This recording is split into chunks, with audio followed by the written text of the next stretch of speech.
어릴 적 교회는 크리스마스나 부활절에 선물과 과자를 받으러 다니는 곳으로 알고 자랐습니다.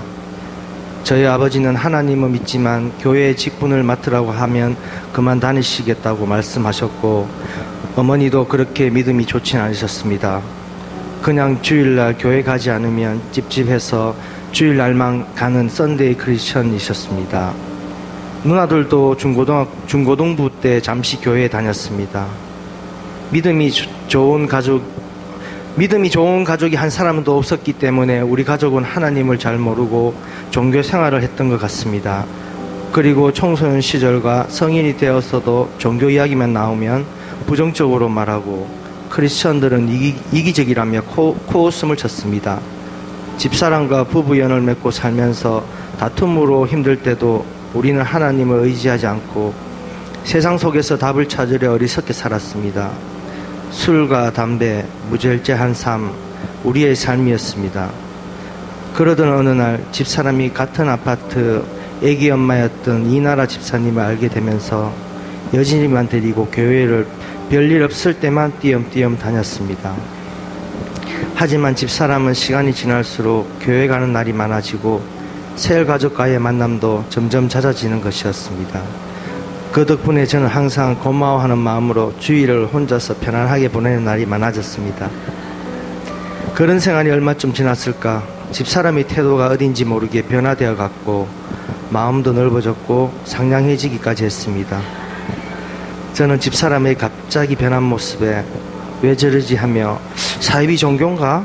아닌가 하는 의심 반, 한편으로 호기심 반으로 관심을 가지게 되었습니다. 저러다 말겠지 했지만 계속 섬기려는 마음에 하나님을 믿고부터 변했구나 하는 것을 느낄 수 있었습니다.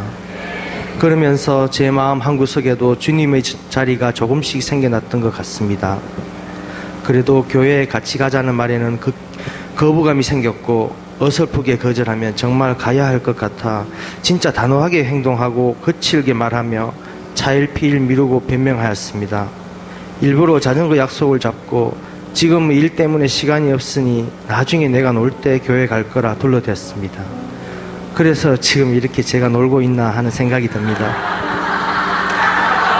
그 후 몇 해가 지나고 제가 술을 먹고 정신을 잃어 그만 집에 들어오지 않았습니다. 집사람이 이제는 진짜 같이 못 살겠다고 이혼하자고 여진을 데리고 나가버렸습니다. 그때 수습할 길이 없던 제게 마침 목사님과 호산나셀 리더님께서 연락 오셔서 만나게 되었습니다. 목사님은 이번 기회를 통해 가정의 모든 문제를 복음으로 완전히 회복할 수 있다고 하셨고, 저는 지푸라기도 잡는 심정으로 그 말씀을 따르기로 했습니다. 목사님과 리더님 덕분에 모든 일이 정상적으로 해결되고 저는 안정을 찾을 수 있었으며, 안 될 일도 신앙 안에서는 해결될 수 있다는 해답을 찾았습니다. 그때 목사님께서 행복 모임을 제안하셨고 저는 조금의 망설임도 없이 그러겠다고 약속했습니다. 지금 와서이지만 행복 모임의 부담감은 컸지만 아내와 헤어지고 싶지 않았기 때문에 행복 모임이 무엇인지, 얼마나 시간이 걸리는지 그것도 모르면서 결정하였습니다. 그렇지만 저는 행복 모임에서 예수님을 영접하고 끝까지 자리를 지켜 파이널까지 무사히 마치게 되었습니다. 자아가 강하고 고집이 센 저이지만 그때의 상황을 너무나 급박한 상황이라 나는 모든 걸 맡겼고 결국 그 일을 정말 복음 안에서 빠른 속도로 회복이 되었습니다. 하마터면 여진이 얼굴을 다시는 못 볼 수도 있었다는 생각에 그때를 생각하면 지금도 아찔합니다. 이 모든 것이 무지한 저를 구원하시려는 하나님의 계획인 줄 이제는 고백할 수 있습니다. 이번 양육훈련은 두 번째로 도전하는 훈련입니다. 예수 믿고 영적으로 어렸던 저는 작년에 마지못해 양육훈련을 시작하였지만 부끄럽게 또 3주 만에 포기하고 말았습니다. 이후에 한동안 영적으로 많이 다운된 상태라 이번에 양육훈련이 시작할 무렵 많은 과제와 나눔이 부담스러웠고 14주 동안 해야 한다는 압박감이 밀려왔습니다. 어떻게든 하지 않으려 핑계거리가 없을지 고민을 했습니다. 그러던 어느 날 우리 셀 리더님께서 당연하다는 듯 형님, 이번 양육은 잘하시겠죠? 라며 웃으며 말을 던졌습니다. 고등학교 선후배 사이라 거절할 수 있었지만 순간적으로 거절하지 못하고 눈웃음을 지었습니다. 그리고 집사람도 같이 받고 싶다고 말하는 터라 무엇에 이끌리듯 양육반 자리에 앉아있게 되었습니다. 저의 양육훈련은 이렇게 이상하고 어설프게 시작되었습니다. 한 주, 두 주, 세 주 양육받는 동안 과제의 압박감과 나눔의 부담감, 나이 차이가 있는 동기생들과 서먹함 등 걱정들이 있었지만 그 걱정거리들을 점점 사라져갔습니다. 서로 따뜻한 마음으로 진심을 다해 기도해 주며 14주 동안 양육을 잘 받을 수 있게 되었습니다. 무엇보다 우리 목사님의 뜨겁고 열정적인 양육의 말씀은 텅 비어있던 제 마음에 또 다른 보혜사 성령님으로 오셔서 저를 만나 주셨고 저를 향한 하나님의 크나큰 사랑도 느끼게 해주셨습니다. 또한 이번 양육훈련 기간 중 저는 무엇보다 기도 응답의 확신을 가질 수 있었습니다. 양육반이 막바지에 이를 무렵 여진이가 수두에 걸리는 일이 있었습니다.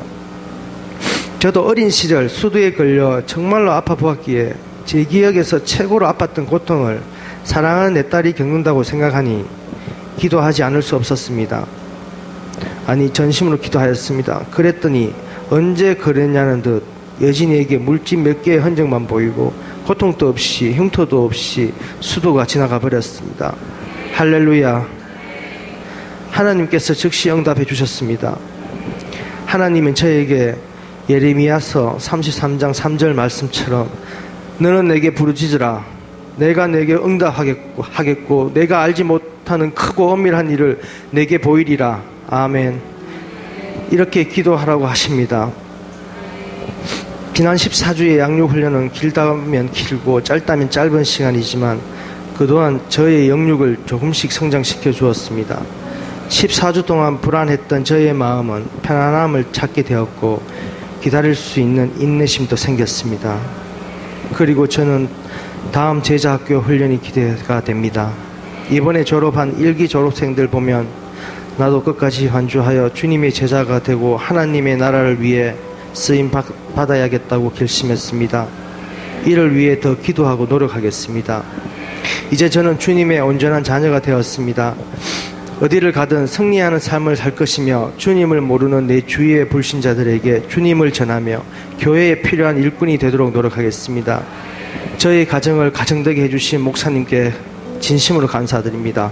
저 같은 죄인을 포기치 않으시고 끝까지 붙잡으시고 인도하신 하나님께 이 모든 영광 올립니다.